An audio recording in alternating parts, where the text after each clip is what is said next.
73 seconds after liftoff, Space Shuttle Challenger exploded in mid-air.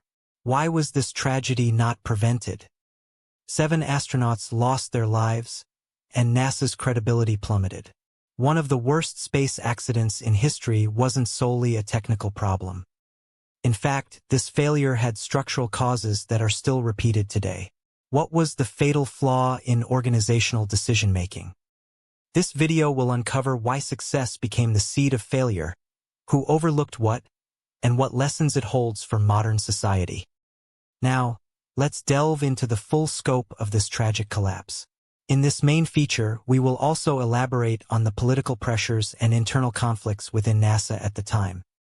In the 1970s, leveraging the success of the Apollo program, NASA aimed to usher in a new era of space. The Space Shuttle program was its symbol. Expected to democratize access to space, the Space Shuttle was conceived as a reusable spacecraft to replace expendable rockets. This innovative project reignited the American public's dreams of space. Although the budget was immense, it was seen as an investment in the future. Numerous successful missions followed. The Space Shuttle routinely carried supplies to space, launched satellites, and conducted experiments. Challenger, as part of that fleet, completed numerous missions, becoming a familiar presence to the public. Notably, the inclusion of the first female and African-American astronauts had a significant impact on society. Then, on January 28, 1986, Challenger was scheduled to launch with its first civilian astronaut, Christa McAuliffe. She was slated to teach lessons from space as a teacher, and this mission was supposed to inspire great dreams in children nationwide. From its early stages, the Space Shuttle program had 2 major goals: cost reduction and regular operations. The reusable design was supposed to dramatically lower launch costs. So far, it seemed to be going smoothly.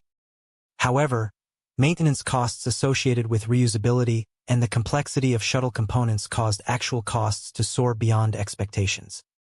With strong pressure from the government to cut budgets, NASA was compelled to promise and deliver more frequent launches. The O-rings connecting the segments of the solid rocket boosters, SRBs, had concerns regarding their performance in low temperatures from the initial design phase. However, no major issues had occurred in previous launches, so the risk was deemed acceptable and routinely tolerated. Early successes bred complacency towards risk, fostering a group mentality that overlooked minor anomalies.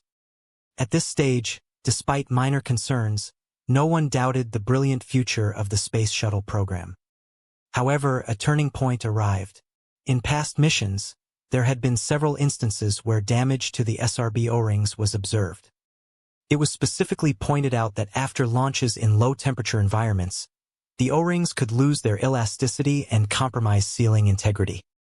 Engineers at Morton Thiokol, the O-ring manufacturer, felt a sense of crisis over this problem and repeatedly issued warnings to NASA. They argued that launching in conditions where temperatures dropped below freezing was extremely dangerous. Within NASA, however, past successes fostered strong optimism, and technical concerns tended to be downplayed. The launch schedule was already overbooked, and the pressure that any further delays would be politically and economically unacceptable weighed heavily.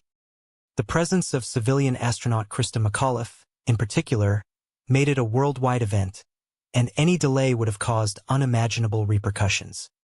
But here, a pitfall no one noticed was opening up. On the eve of the launch, Morton Thiokol engineers strongly advocated for canceling the launch during an emergency teleconference with NASA.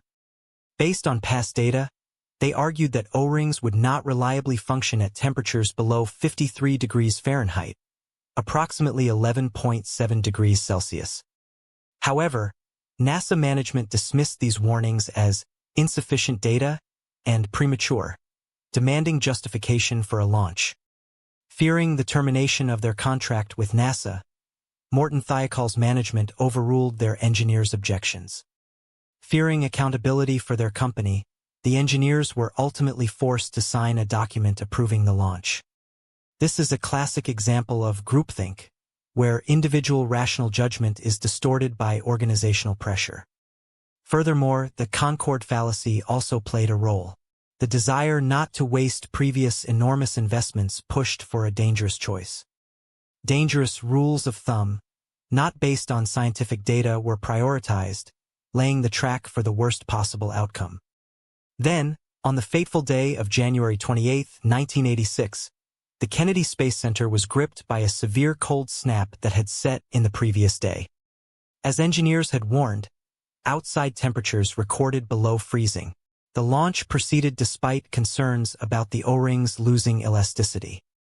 At 11:38 a.m., Challenger roared off the pad, appearing to be a perfect launch. However, immediately after liftoff, black smoke erupted from the lower right SRB. The O-rings had failed, and hot gas began to leak. Approximately 58 seconds after launch, the leaking gas burned through a strut supporting the SRB, compromising the rocket's structural integrity. Then, 73 seconds later, the uncontrollable Challenger exploded into a massive fireball in the sky. All 7 astronauts perished. This shocking footage was broadcast worldwide, casting a deep, dark shadow over the illustrious history of space exploration. The Challenger tragedy was not merely a technical failure. It was a lesson brought about by organizational decision-making failure. It forces us to confront the importance of an organizational culture that listens to engineers' warnings and tolerates healthy conflict of opinion. Pressure for success and economic pressures will always exist, but they must never outweigh human lives or ethics. The Challenger accident teaches us about the complacency that can lurk on the path to success and the difficulty of maintaining organizational integrity. By understanding this failure, we can grasp the structure where success can sow the seeds of failure and identify its warning signs. Furthermore, knowing who overlooked what provides insight to avoid organizational groupthink and ethical conflicts. The Challenger tragedy continues to offer universal lessons applicable to modern businesses and organizations. What should we, who stand at the forefront of decision-making, learn from this history? That question still resonates heavily in our hearts. The quality of decision-making in a crisis differs significantly between those who know this failure and those who do not.